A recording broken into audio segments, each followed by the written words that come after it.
Hey guys, this is Hayden Bose, and I chose to do my screencast on Quizizz. I love Quizizz. I use it in my classroom all the time.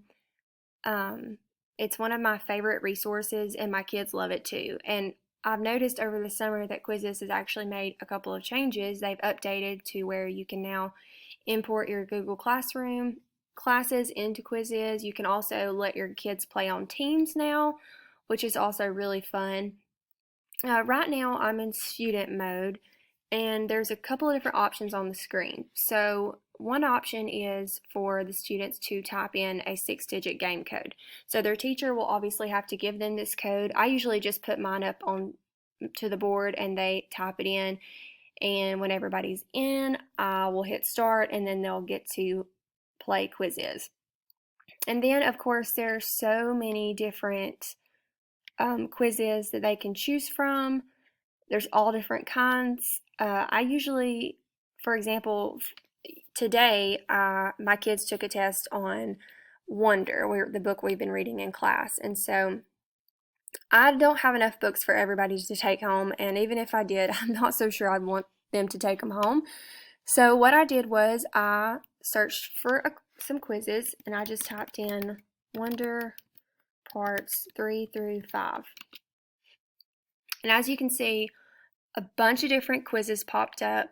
And so what I did was I chose some quizzes, I copied the link, and I sent it home in Remind, and the kids could play these at home. And all they had to do was log in with their Gmail account, their Google account, and they could play.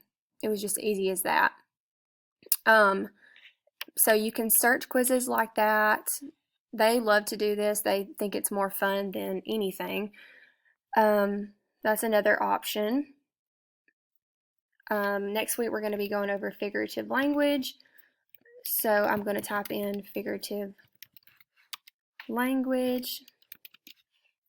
And as you can see, a lot of different quizzes on figurative language pop up. And this is a great resource to use at home for parents to use at home with their kids, because it's a quiz, it's already made, and all they have to do is click play. So I'm going to use this one as an example.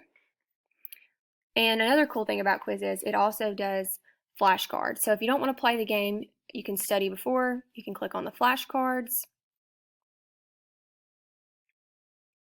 hit start, and there you go. And all you got to do is hit flip, and that's just an easy way to study. So once they've done that, they can always play the game. I know one really cool thing that my kids do is that they will challenge their parents at home. They'll play against their parents to see who can have the best score, and I think that's a really fun way to study. Another awesome thing that I love about Quizizz is that my students can actually create their own quiz. So up here in the top right hand corner, I'm going to click Create Quiz. Name the quiz. I'm going to do figurative language because that is what we're doing next week.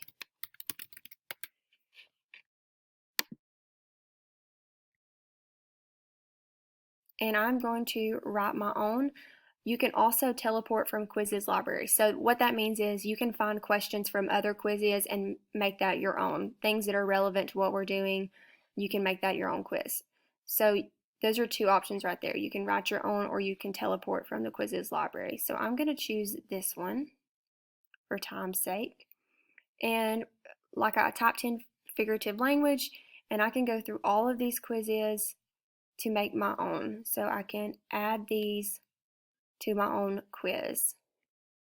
I can add these.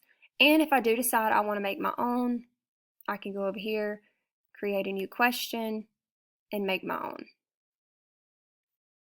And my kids love to do this, and they like to quiz each other. So this is the kind of the student view of Quizizz, and I'm just going to really quickly show you the teacher view. This is what my teacher screen looks like. This is what I can see. I have quizzes already made, so all I have to do is click on my quizzes, and I can already see all of them over here. I have all my vocabulary tests or quizzes made on here, just practice quizzes, all different kinds of skills that the kids can use. And you can also put these in collections so they're easier to find. Like I have my vocabulary. I taught language last year, so that's my language Quizizz, and some reading skills right there as well. I can also go click on reports, and once I run a quiz, I can see how they did on that quiz. I can see, what we need to work on. I'm not going to go into that. But yeah, overall, I just really enjoy using this tool. I've used it for 3 years now. My kids love it. They love to be able to play on teams. That's part of the new update that Quizizz just had. And they love all the memes and the music, and that just makes it a lot more fun too. So I hope you enjoyed this, and maybe you want to try it out in your own classroom.